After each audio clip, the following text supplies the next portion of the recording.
O karatê, ele tem linhagens, ele tem especificidades, cada tipo de pessoa deve procurar um tipo de karatê, isso existe ou não?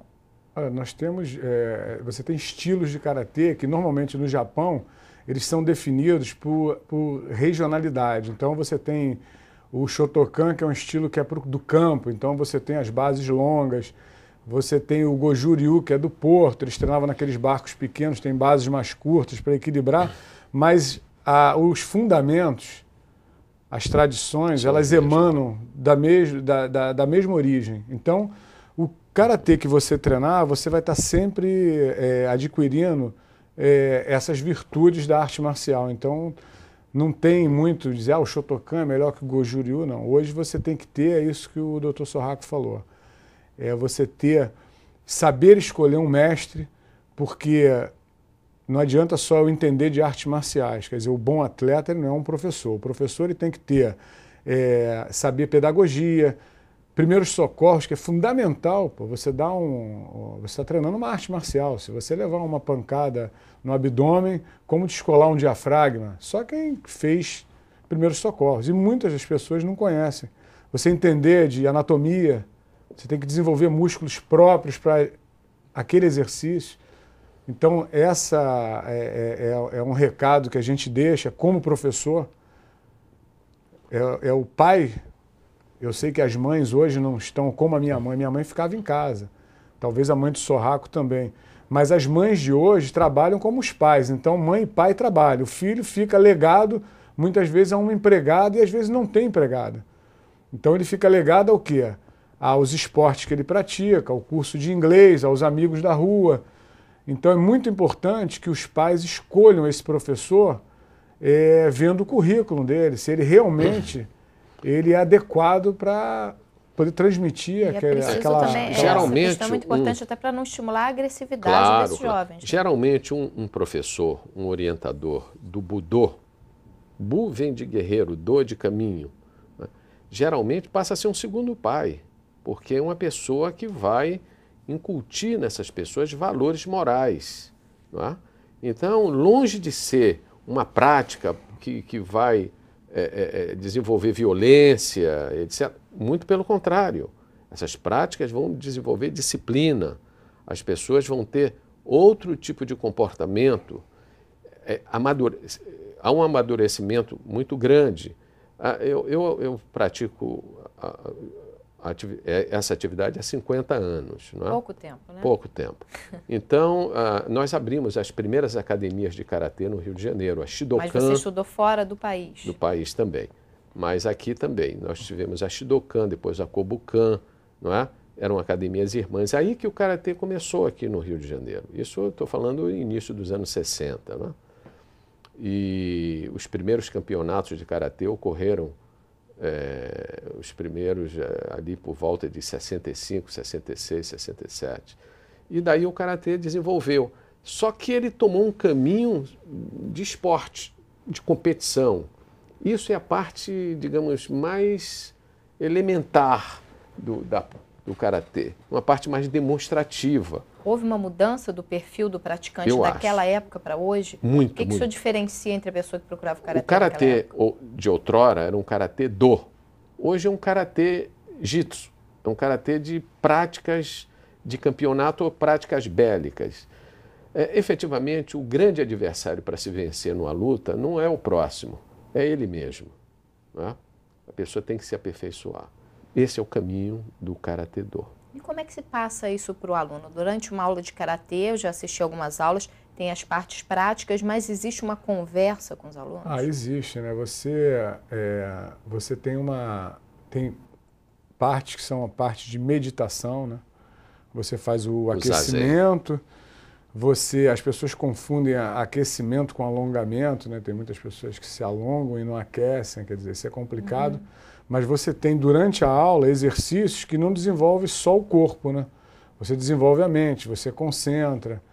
Então, essa parte, durante a aula, obrigatoriamente tem que fazer. Você não pode só ficar na parte física. Porque o karatê é o que o Sorraco falou. Essa parte de competição é uma parte física.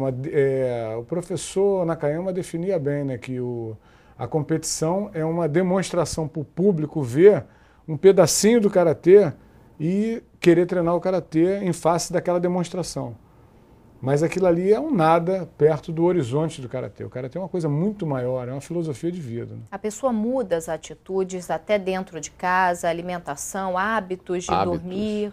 Exatamente. Muda tudo? Para ele ter uma boa performance na prática, e geralmente 3 a 4 vezes por semana, ele tem que mudar seu estilo de vida, porque senão ele não consegue praticar. É uma técnica que exige muito do físico e do mental também. Muito, do mental e uma disciplina. Ele estava falando do professor Nakayama, que foi meu professor no Japão.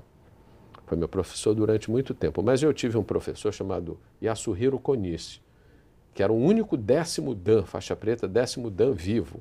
Ele me dava aula com 86 anos e lutava comigo, eu com 30 e poucos na época, estou falando do início dos anos 70. E o professor Nakayama, o professor Konishi, ele dizia uma frase em japonês: Karate do Towa, Hitoni utarezu, Hitou tazu, Koto no nakyo, Mototo sorunari. Isso as pessoas, quem é japonês entende. A essência do Karate do não é destruir nem ser destruído.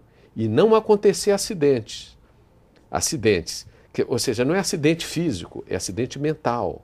Quando você sente ódio por uma pessoa, é um acidente. Quando você sente medo de uma pessoa, é um acidente. Não acontecer acidente. Bom, a gente vai fazer um pequeno intervalo, daqui a pouco o Saúde Holística está de volta. Não sai daí não.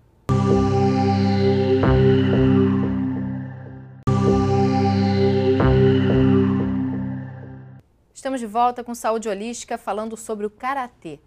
Doutor Sorraco, a partir de que idade eu posso matricular uma criança para fazer uma aula de Karatê?